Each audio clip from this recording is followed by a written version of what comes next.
Hi hello வணக்கம் நண்பா, welcome back to the web development dwell. So நம்ம இன்றைக்கி வந்து சிஎஸ்எஸ் இன்ட்ரடக்ஷன் தான் பார்க்க போகிறோம். ஸோ சிஎஸ்எஸ் தான் என்ன, சிஎஸ்எஸ்ல வந்து சில ரூல்ஸ் அண்ட் ரெகுலேஷன்ஸ் இருக்குது. அதாவது எப்படி நம்ம சிஎஸ்எஸ் ஆட் பண்ணுவோம், சின்ன சின்ன விஷயங்கள் தான் இன்றைக்கி இந்த வீடியோவில் பார்க்க போகிறோம். ஸோ வீடியோவில் பார்த்தோம்னா நம்ம சேனலில் வந்து மறக்காமல் லைக் பண்ணுங்கள், கமெண்ட் பண்ணுங்கள் அண்ட் சப்ஸ்கிரைப் பண்ணுங்கள். ஸோ சப்ஸ்கிரைப் பண்ணியிருந்தீங்கன்னா முடிஞ்சளவுக்கு உங்கள் ஃப்ரெண்ட்ஸ்கிட்ட ஷேர் பண்ணுங்கள். ஸோ வாங்க வீடியோக்குள்ளே போகலாம்.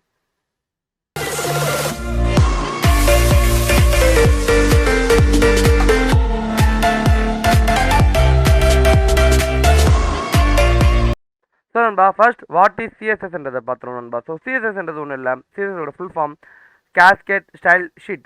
ஸோ வந்து சிஎஸ்எஸ்னா ஸோ அதோட ஃபுல் ஃபார்ம் இது தான். ஸோ சிஎஸ்எஸ் எதுக்கு யூஸ் ஆகுதுன்றது நான் வீடியோட ஸ்டார்டிங் வெப் டெவலப்மெண்ட் இன்ட்ரடக்ஷன்லேயே நான் சொல்லியிருப்பேன். பட் இருந்தாலும் வந்து சொல்லிடுறேன். சிஎஸ்எஸ்ன்றது வந்து பார்த்தோன்னா ஒரு HTML. ஸோ நம்ம ஒரு டைப் பண்ணது ஒரு வெப்சைட்டு, அது எப்படி வந்து காட்டணும், எப்படி அழகாக காட்டணுன்றது, அதாவது எப்படி அவுட்புட் நம்ம பார்க்குற வியூவர்ஸ்க்கு தெரியணும் அப்படின்றத வந்து டிசைட் பண்ணுறது தான் சிஎஸ்எஸ்.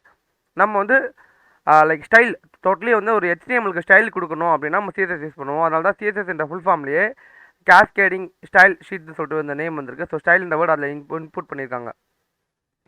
So same. ஸோ பெருசாக ஒன்றும் இல்லை. ஸோ நான் இங்கே கொடுத்த மாதிரி தான் CSS is use to design web page layout, out this layout appear to different screens. So அதாவது வெப் பேஜை எப்படி அப்பியர் ஆகணும், எப்படி அழகாகணுன்றதை டிசைட் பண்ணுறது, அதாவது நம்ம எப்படி பண்ணுறது அப்படின்றது அதுக்குன்னே அழகுக்குன்னே உருவாக்கப்பட்ட ஒரு லாங்குவேஜ் தான் சிஎஸ்எஸ், அழகூட்டுறதுக்கு.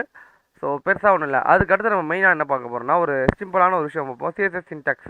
ஸோ சின்டாக்ஸ்னால் என்னடா ஒன்றும் புரியலையே அப்படின்னு நினைக்காதீங்க.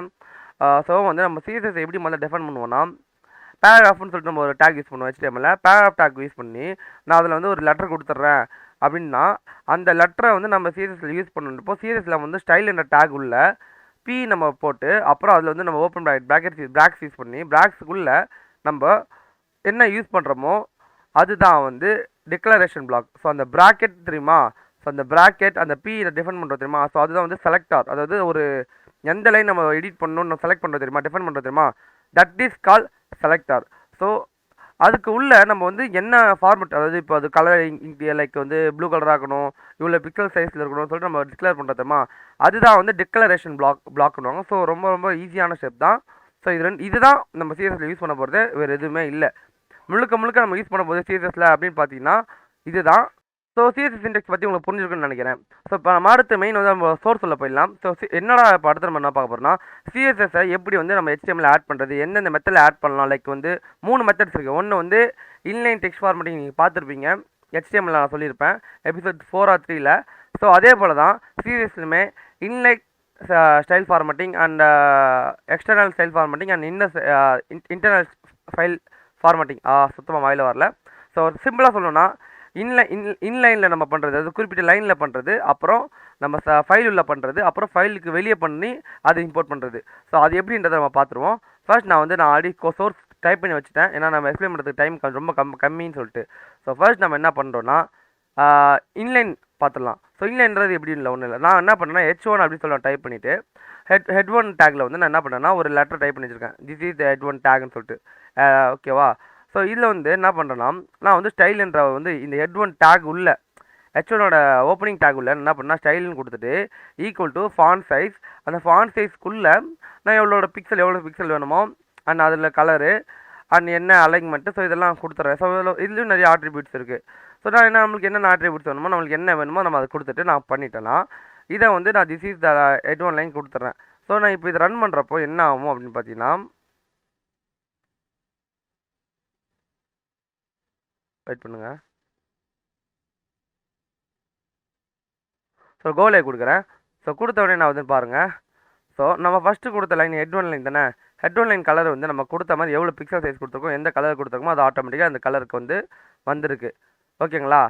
அதே போல் அடுத்து நம்ம என்ன பண்ணுறோம் அப்படின்னு பார்த்தோன்னா ஐடி கொடுத்துருக்கோம். இது என்னடா அப்படின்னு பார்த்தீங்கன்னா, ஸோ இதோட வந்து இன்லைன் ஃபார்மேட்டிங் முடிஞ்சிச்சு. ஸோ இதை வந்து எதுக்கு வேணும் யூஸ் பண்ணலாம், like inline format text formatting நீங்கள் பார்த்துருப்பீங்களா, அதே போல் தான் இது இன்லைன் ஸ்டைல் ஃபார்மேட்டிங். ஸோ நம்ம வந்து இமேஜுக்கு வேணால் சரி எதுக்கு வேணால் யூஸ் பண்ணிக்கலாம். இமேஜுக்குனா இமேஜோட பிக்சல்ஸ் எவ்வளோ வித் இருக்கணும், எவ்வளோ ஹைட் இருக்கணும், நம்ம எதுக்கு வேணால் இந்த யூஸ் பண்ணிக்கலாம். இமேஜ் டெக்ஸ்ட்டு லைக் எதுக்கு வேணால் யூஸ் பண்ணிக்கலாம்னு சொல்கிறல. ஸோ புரிஞ்சுக்கணும்னு நினைக்கிறேன். ஆனால் அடுத்து நம்ம என்ன பார்க்க போகிறோம்னா இன்னர், அதாவது ஃபைலுக்குள்ளேயே நம்ம வந்து ஸ்டைல் யூஸ் பண்ணுறது, அதாவது இந்த மாதிரி ஸ்டைல் டேக் யூஸ் பண்ணி அந்த டேக்குள்ளே நம்ம டிஃபைன் பண்ணுறது தெரியுமா, இதெல்லாம் பார்த்தா இன்னர் ஸ்டைல் ஃபார்மேட்டிங் சொல்லுவாங்க. ஸோ இந்த மாதிரி பண்ணுறது தான் வந்து லைக் ஒரு ஃபைலுக்குள்ளேயே நம்ம வந்து கோட் பண்ணுறோம், ஒரு ஃபைலுக்குள்ளேயே நம்ம வந்து சிஎஸ்எஸ் யூஸ் பண்ணோம்னா அது வந்து இன்னர் ஸ்டைல் ஃபார்மேட்டிங் சொல்லுவாங்க. அது இன்னர்ன்றத விட ஒரு ஃபைலுக்குள்ளேயே பண்ணுறதுன்னு அர்த்தம். ஸோ உங்களுக்கு எப்படி புரியும் நீங்கள் அது அப்படி எடுத்துக்கோங்க, ஓகேங்களா? ஸோ நான் என்ன பண்ணுறேன்னா இங்கே ஃபர்ஸ்ட் வந்து பீன்னு ஒரு பேராகிராஃப் யூஸ் பண்ணிக்க. நான் என்ன பண்ணேன்னா டேரெக்டாக பீன்னு போட்டு அதில் வந்து பிராக்ஸ் ஓப்பன் பண்ணி, ஸோ பிராக்ஸ்க்குள்ளே நான் என்ன பண்ணுறேன்னா அதோட ஃபாண்ட் சைஸ், டெக்ஸ்ட் அலைன்மெண்ட் வந்து ரைட் சைட் கொடுத்துட்டு கலர் சைஸ் வந்து கொடுத்துட்டேன். ஸோ இப்போ நான் என்ன பண்ணேன்னா சேம் நம்ம ப்ரௌசரில் போய் பார்த்தீங்கன்னா அதே போல் நம்ம லைக் லெஃப்ட் சைடில் நம்ம என்ன பிக்சல் கொடுத்தோமோ அந்த பிக்சல் சைஸில் என்ன கலர் கொடுத்தோமோ நம்ம அந்த கலர் சைஸில் இது வந்து வந்துருச்சு, ஓகேங்களா? ஸோ இப்படியும் பண்ணலாம். இன்னொரு மெத்தட் இருக்குது. சப்போஸ் நான் வந்து இன்னொரு பேராகிராஃப் யூஸ் பண்ணுறேன், அப்போ நான் என்ன பண்ணுறது ப்ரோ அப்படின்னு சொல்லி இப்போ நான் வந்து இன்னொரு பேராகிராஃப் யூஸ் பண்ணுறேன். இந்த பேராகிராஃபில் வந்து ஐ ஆம் லோன்லி அப்படின்னு டைப் பண்ணுறேன். ஸோ நான் இந்த மாதிரி டைப் பண்ணிட்டேன். சார் ப்ரோ நான் இன்னொரு பேராகிராஃப் யூஸ் பண்ணிக்கிறேன் ப்ரோ, இது வந்து கன்ஃபியூஷன் ஆகிடும் ப்ரோ, என்ன ப்ரோ பண்ணுறது அப்படின்னு கேட்டிங்கன்னா ஆஃப்கோர்ஸ் இது கன்ஃபியூஷன் ஆகும். ஸோ அதுக்கு தான் என்ன பண்ணுறோன்னா ஐடின்ற ஒரு மெத்தட் யூஸ் பண்ணுறோம். ஸோ அந்த மெத்தட் யூஸ் பண்ணி நான் இப்போ அந்த ஐடி மெத்தட் வந்து நான் லைவாகவே காட்டுறேன். வெயிட் பண்ணுங்கள், நான் கீழே ஆடி போட்டு வச்சுருந்தேன், அழிச்சிட்றேன். நான் லைவாக காட்டுறேன். இங்கே என்ன பண்ணுறேன், ஃபஸ்ட் பேராகிராஃப்க்கு என்ன பண்ணுறேன்னா ஐடின்ற வந்து ஒரு டேக் யூஸ் பண்ணி ஸோ நான் வந்து வழக்கு ஈக்குவல் டு கொடுத்து நம்ம என்ன அதுக்குள்ளே நம்ம என்ன கொடுக்குறோன்னா P1 கொடுக்குறேன், ஓகேங்களா? நான் P1 கொடுத்துட்றேன். அண்ட் இங்கே கீழே பார்த்தா இன்னொரு பேராகிராஃப் தெரியுமா, இதில் போயிட்டு நான் என்ன பண்ணுறேன்னா கிளாஸ்னு ஒரு டேக் யூஸ் பண்ணி அதில் என்ன பண்ணுறேன்னா P2ன்னு கொடுக்குறேன். ஸோ நான் கொடுத்துட்டேன். இப்போ P1 P2ன்னு கொடுத்தாச்சு. இப்போ இதை எப்படி தான் இங்கே டிஃபைன் பண்ணுறதுன்னு பார்த்தீங்கன்னா ரொம்ப சிம்பிள் தான். நான் இங்கே என்ன பண்ண ஆல்ரெடி டிஃபைன் பண்ணியிருக்கேன், நான் ஜஸ்ட் அதை உங்களுக்கு எடிட் பண்ணி காட்டுறேன். இங்கே என்ன பண்ணுறேன்னா ஆஷ் யூஸ் பண்ணி நான் ஹெட் 2ன்னு கொடுத்துருக்கல, ஸோ அங்கே வந்து நான் வந்து ஜஸ்ட் பி மட்டும் ஆட் பண்ணிவிட்டு P2ன்னு ஆட் பண்ணுறேன். ஸோ P2ன்னு ஆட் பண்ணுறப்போ என்ன ஆகுதுன்னா அது கிளாஸில் இருக்குது. ஸோ கிளாஸில் தான் நம்ம ஆஷ் போடக்கூடாது, ஃபர்ஸ்ட் ஆஃப் ஆல் தெரிஞ்சுக்கோங்க. ஸோ அப்போ என்ன பண்ணால் இந்த P2 எடுத்துகிட்டு P1 மாட்டிடணும். ஸோ நான் உங்களுக்கு P1 அதாவது ஐடி நம்ம டிஃபைன் பண்ணுறப்போ இந்த இடத்துல வந்து ஆஷ் போட்டு நம்ம நம்பர் போடணும், புரியுதுங்களா? அப்போ தான் வந்து அது ஐடிக்குள்ளே சர்ச் பண்ணணும். அண்ட் கீழே வந்து பார்த்தீங்கன்னா கிளாஸ் கொடுத்துருக்கோம். ஸோ கிளாஸுக்கு என்னடா பண்ணுறதுன்னு பார்த்தீங்கன்னா கிளாஸுக்கு வந்து நம்ம டாட் யூஸ் பண்ணுவோம். ஸோ டாட் யூஸ் பண்ணி நம்ம என்ன வேர்ட் யூஸ் பண்ணாலுமே அது டாட் அதாவது கிளாஸ் என்ற ஐடியில் அதில் போய் சர்ச் பண்ணோம், ஓகேங்களா? இப்போ நான் இந்த இடத்துல டாட் யூஸ் பண்ணிக்கல, இந்த இடத்துல வந்து என்ன பண்ணால் இந்த ஹெட்ன்றதை வந்து அழிச்சிட்றேன். அழிச்சிட்டு P2ன்னு கொடுத்துட்றேன். ஸோ இப்போ பார்த்தீங்கன்னா வந்து இது வந்து கிளாஸில் வந்து சர்ச் பண்ண ஆரம்பிச்சிடும், ஓகேங்களா? இப்போ சர்ச் பண்ணிட்டோன்னே இதை நான் வந்து வழக்கு போல் வந்து ப்ரௌசரில் நம்ம போய் பார்த்தோன்னா உங்களுக்கு தெரியும் நம்மளோட சைஸ் மாறி இருக்குது அப்படின்றது. அதாவது நம்ம இதில் வந்து என்ன கொடுத்துருக்கோம்னா ரைட் சைடு கொடுத்துருக்கோம் தெரியுமா, அதாவது ஃபஸ்ட்டு பேராகிராஃப் வந்து நம்ம ரைட் சைடு கொடுத்துருந்தோம். நம்ம ஃபஸ்ட் பேராகிராஃப்னு காமனாக டிஃபைனே பண்ணல, ஓகேங்களா? நம்ம வந்து அதில் வந்து ஐடி கொடுத்துரும் அப்படின்னால ஸோ P1 கொடுத்துருக்கல, P1ஓட வேல்யூனால சென்டரில் கொடுத்துருக்கோம் 40 pixels and yellow colour. So வழக்கு போல் எல்லோ கலர் மாறிச்சு. ரெண்டாவதாக பார்த்தீங்கன்னா P2 என்னன்னு பார்த்தீங்கன்னா 60 பிக்சல்ஸ். ஸோ பிக்சல்ஸ் நான் கொடுக்கல, ஸோ 16 கொடுத்துட்டேன் அண்ட் சென்டர் கொடுத்துருக்கேன். இது என்ன ஆகுதுன்னு பார்த்தீங்கன்னா சென்டரில் வந்து அந்த 60 பிக்சல் சைஸ் வந்து வந்துருச்சு, அதாவது 60 சைஸ் வந்துருச்சு. அதில் இப்போ நான் இங்கே வந்து PX போடுறேன் அப்படின்னா இங்கே என்ன ஆகுது மட்டும் PX போட்டோன்னா அதோட சைஸ் வந்து என்ன ஆகுது மட்டும் பாருங்கள். ஸோ 60 பிக்சல் சைஸ் இதுதான் வந்து 60 பிக்சல் சைஸ். அது வந்து நார்மலான சைஸ், ஓகேங்களா? ஸோ பிக்சல்ஸுக்கும் நார்மல் சைஸுக்கும் டிஃப்ரென்ஸ் வந்து நான் வந்து ஒரு வீடியோ தனியாக எக்ஸ்பிளைன் பண்ணுறேன், அது இந்த வீடியோ டைம் பார்த்தாது. ஸோ இது வந்து இன்னரில் அதாவது நம்ம ஒரு ஃபைல்லையே பண்ணுற கோட் ஃபைல்லையே நம்ம எடிட் பண்ணுறது எப்படின்றத நம்ம பார்த்துட்டோம். இப்போ அதுக்கு அடுத்து என்னென்னா எக்ஸ்டர்னல். ஸோ எக்ஸ்டர்னலாக போட்டு அதை இம்போர்ட் பண்ணி பண்ணுறது எப்படி அப்படின்னா அதுதான் வந்து மெயின் திங். நான் என்ன பண்ணேன் ஹெட்4 போட்டு ஹெட்4 டேக்கில் நான் வந்து ஐடி கொடுத்து ஹெட்4ன்னு போட்டு வச்சுருக்கேன், ஓகேங்களா? இப்போ நான் என்ன பண்ணுறேன்னா எக்ஸ்டர்னல்லேருந்து ஒரு ஃபைல் கிரியேட் பண்ணிக்கிறேன், EP0 அதாவது எபிசோட் 0 CSSன்னு போட்டு ஒரு ஃபைல் கிரியேட் பண்ணியிருக்கேன். அதில் நான் என்ன பண்ணுறேன்னா ஆஷ் யூஸ் பண்ணி ஹெட்4ன்னு போட்டிருக்கேன். ஸோ நம்ம இங்கே என்ன கொடுக்குறோம்னா ஐடி தான் கொடுத்துருக்கோம். ஸோ அதனால் நம்ம இங்கே ஆஷ் யூஸ் பண்ணலாம். நம்ம அங்கே கிளாஸ் கொடுத்தா இங்கே டாட் யூஸ் பண்ணோம். ஸோ ஞாபகம் வச்சுக்கோங்க, கிளாஸ்ன்றது டாட், ஐடிக்கு வந்து ஹேஷ் யூஸ் பண்ணுவாங்க. ஸோ நான் என்ன பண்ணால் ஃபாண்ட்டு பிக்சல் சைஸ் எல்லாமே கொடுத்துட்டு ரன் பண்ணுறப்போ நான் என்ன ரன் பண்ணால் ரன் ஆகாது. பட் ஏன்னா ரன் ஆகாதுன்னா நம்ம வந்து ஃபஸ்ட் இம்போர்ட் பண்ணலை, நான் இம்போர்ட் பண்ணி வச்சுருக்கேன், பட் நீங்கள் பண்ணியிருக்க மாட்டீங்க, நான் சொல்கிறேன். ஸோ இம்போர்ட் பண்ணுறது எப்படின்னா லிங்க்ன்ற ஒரு டேக் யூஸ் பண்ணுவோம்.